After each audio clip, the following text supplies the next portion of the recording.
ಒಂದು ಬಾಳೆಹಣ್ಣಿನ ಅಂಗಡಿ ನೋಡಿದೆ. ಆ ಬಾಳೆಹಣ್ಣಿನ ಅಂಗಡಿಯವನು ಬಾಳೆಹಣ್ಣು ಮಾರ್ತಾ ಇದ್ದಾನೆ. ಕೇಳಿದೆ ಕೆ ಜಿಗೆ ಎಷ್ಟು ಅಂತ. 50 ರೂಪಾಯಿ ಅಂತ ಹೇಳ್ದ ಅವನು. ಮನೆಯವ್ರಿಗೆ ಕೇಳಿದೆ, ಏನೇ ತಗೊಳ್ಳ, ಸುಮ್ಮನಿರಿ, ಮುಂದಕ್ಕೆ ಹೋಗುವ. ಸರಿ, ಇನ್ನೊಂದು ಅಂಗಡಿಗೆ ಹೋದೆ. ಅಲ್ಲೂ ಬಾಳೆಹಣ್ಣು ಇಟ್ಟಿದ್ದ.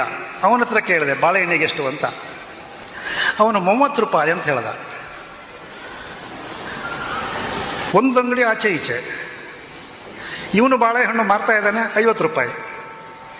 ಪಕ್ಕದಲ್ಲೇ ಇವನು ಅಂಗಡಿಯಲ್ಲಿ ಬಾಳೆಹಣ್ಣು ಮಾರ್ತಾ ಇದ್ದಾನೆ 30 ರೂಪಾಯಿ. ಇದು ಹೇಗೆ ನನಗೆ ಗೊತ್ತಾಗಲಿಲ್ಲ. ಒಂದು ನಿಮಿಷ ನೀನು ಇಲ್ಲೇ ಇರುವಂಥ ಹೆಣ್ತಿನ ಬಿಟ್ಟು ವಾಪಸ್ ಅವನು ಮೊದಲ ಅಂಗಡಿಗೆ ಹೋದೆ.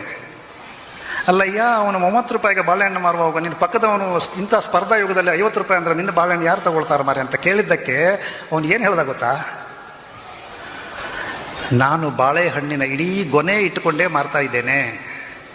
ನೀವು ಹಣ್ಣು ಕೇಳಿದ್ರೆ ಬಾಳೆಹಣ್ಣಿನ ಗೊನೆಯಿಂದ ಕಿತ್ತು ಕೊಡ್ತೇನೆ. ಅವನದು ಅದೆಲ್ಲ ಉದುರಿ ಕೆಳಗಡೆ ಬಿದ್ದಿರೋ ಹಣ್ಣು ಅಂತಂದ. ನನಗೆ ಒಮ್ಮೆಗೆ ಬಿಸಿ ನೀರನ್ನು ಹೀಗೆ ಚೋಕಿದಾಗ ಆಯಿತು. ಯಾಕೆ ಹೇಳಿ? ಸಮಾಜದಲ್ಲಿ ಎಲ್ಲರ ಜೊತೆಗೆ ಇದ್ದರೆ ಬೆಲೆ ಜಾಸ್ತಿ. ಇಲ್ಲ, ನಾನು ನನ್ನ ಹೆಂಡತಿ ಮಕ್ಕಳು ಅಂತೇಳಿ ನೀವು ಈ ಉದುರಿ ಹೋದ ಬಾಳೆಹಣ್ಣು ಥರ ಬೇರೆ ಬೇರೆ ಇದ್ದರೆ ಕೆ ಜಿಗೆ 30 ರೂಪಾಯಿ. ಅಲ್ಲೇ ನನಗೆ ಅನಿಸಿದ್ದು, ಅಯ್ಯೋ ಅದೆಲ್ಲ ಅವ್ರ ಮೇಳ ಮರ್ರ ರೋಟ್ರೆ ಜಯ ಜಯಕಾರ ಮಕ್ಕಳು ಸಿತ್ತ ಕಾಣಿ ಅಂತ ಅವ್ರು ಹೇಳಿದ್ದಕ್ಕೆ ನನಗೆ ಅನಿಸ್ತು, ಸಮಾಜದಲ್ಲಿ 4 ಜನರ ಜೊತೆಗೆ ಯಾರು ಇರ್ತಾರೆ ಅವರಿಗೆ ಬೆಲೆ ಜಾಸ್ತಿ, ಮೌಲ್ಯ ಜಾಸ್ತಿ, ತೂಕ ಜಾಸ್ತಿ, ಅವನ ಬದುಕಿನ ಸಾರ್ಥಕ್ಯ ಜಾಸ್ತಿ. ನಾನು ನನ್ನ ಹೆಂಡತಿ ಮಕ್ಕಳು ನನ್ನ ದುಡ್ಡು ಅಂದರೆ ಅದು ಅವನಿಗೆ, ಅವನ ಕಂಪೌಂಡಿಗೆ ಆಯಿತು, ಅವನ ಕೆಲಸದವರಿಗೆ ಆಯ್ತು ಅಲ್ವಾ? ಹಾಗಾಗಿ ಸಮಾಜದಲ್ಲಿ ಎಷ್ಟು ಸಾಧ್ಯವೋ ಬರೀ ಜೇಸಿ ಅಂತಲ್ಲ, ಸಾಧ್ಯ ಆದರೆ ನಿಮ್ಮೂರಿನ ದೇವಸ್ಥಾನದಲ್ಲಿ ಪಾಲ್ಗೊಳ್ಳಿ, ಶೈಕ್ಷಣಿಕ ಸಂಸ್ಥೆಯಲ್ಲಿ ಪಾಲ್ಗೊಳ್ಳಿ, ಒಂದು ವ್ಯಾವಹಾರಿಕ ಕಾನ್ಫರೆನ್ಸ್ ಇದ್ದರೆ ಅಲ್ಲಿ ಪಾಲ್ಗೊಳ್ಳಿ. ಎಲ್ಲ ಸಮಾಜದಲ್ಲಿ ನಾವು ಬೆರೆಯೋಣ. ಬೆರೆತಾಗ ನಾನು ಯಾರು ಅಂತ ಗೊತ್ತಾಗತ್ತೆ. ನನಗೂ ಕೂಡ ನಾನು ಯಾರು ಅಂತ ಗೊತ್ತಾಗಿದ್ದು ಈಗ ಊರು ತಿರುಗ್ತಾನೆ. ನಾನು ಉಪ್ಪುಂದದಲ್ಲಿ ನನ್ನ ಮನೆಯಲ್ಲಿದ್ದಾಗ ನನ್ನ ಅಪ್ಪ ಅಮ್ಮ ನನಗೆ ಭಾಳ ಕೊಂಗಾಟ ಮಾಡ್ತಾಯಿದ್ರು. ತುಂಬ ನಾನೇ ಬಸ್ ಸ್ಟ್ಯಾಂಡಿಗೆ ಬಂದರೆ 10-15 ಜನ ಎಲ್ಲರೂ ಬಸ್ ಹತ್ತಲಿ ನಿಂತಿದ್ದಾರೆ, ಅವರಲ್ಲಿ ನಾನೊಬ್ಬ.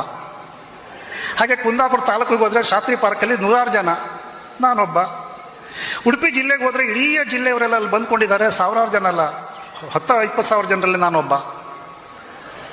ಅಂದರೆ ನಾನು ಯಾರು ಅಂತ ಗೊತ್ತಾಗಬೇಕಿದ್ರೆ ನೀವು ಮತ್ತಷ್ಟು ಎತ್ತರಕ್ಕೆ ಏರಬೇಕು. ಆ ಎತ್ತರಕ್ಕೆ ಏರಿದಾಗ ನಿಮಗೆ ಪಕ್ಷಿ ನೋಟ ಎಲ್ಲ ಗೊತ್ತಾಗತ್ತೆ. ಹಾಗಾಗಿ ಹೇಳಿದೆ, ಸಮಾಜದೊಂದಿಗೆ ಬೆರೆತಾಗ ನಿಮ್ಮ ನ್ಯೂನತೆಗಳು ಅರ್ಥ ಆಗತ್ತೆ, ನಿಮ್ಮ ದೌರ್ಬಲ್ಯಗಳು ಅರ್ಥ ಆಗುತ್ತವೆ, ಅದನ್ನು ತಿದ್ದಿಕೊಳ್ಳಿಕ್ಕೆ ಅನುಕೂಲ ಆಗುತ್ತೆ. ಮನೆಯಲ್ಲಿ ಪೊಂಗಾಟವೇ, ನೀವಿಬ್ಬರೇ ಇದ್ದರೆ ಅವಳಿಗೆ ನೀವು ಅವಳಿಗೆ ಪ್ರೀತಿ ಮಾಡಿಕೊಂಡು ನೀವು ಲೈಫ್ ಸಕ್ಸಸ್ ಅನ್ಬೇಕೇ ಬಿಟ್ಟರೆ, ಹೊರಗಡೆ ಬಂದಾಗ 4 ಜನರ ಜೊತೆಗೆ ಅವರು ನಿಮಗೆ ಮಾನ್ಯತೆ ಮಾಡ್ತಾರಾ, ಮಾಡೋದಿಲ್ವಾ?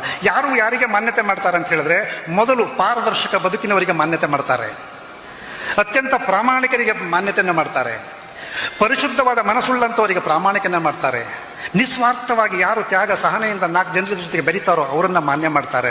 ಇದೆಲ್ಲ ಗುಣಗಳು ನಮ್ಮೊಳಗೆ ಸೇರ್ಕೊಳ್ಬೇಕಾದ್ರೆ ಮನೆಯಲ್ಲೆಲ್ಲ ಸಮಾಜದಲ್ಲಿ ಸೇರಬೇಕು, ಸಮಾಜದಲ್ಲಿ ಬೆರೀಬೇಕು.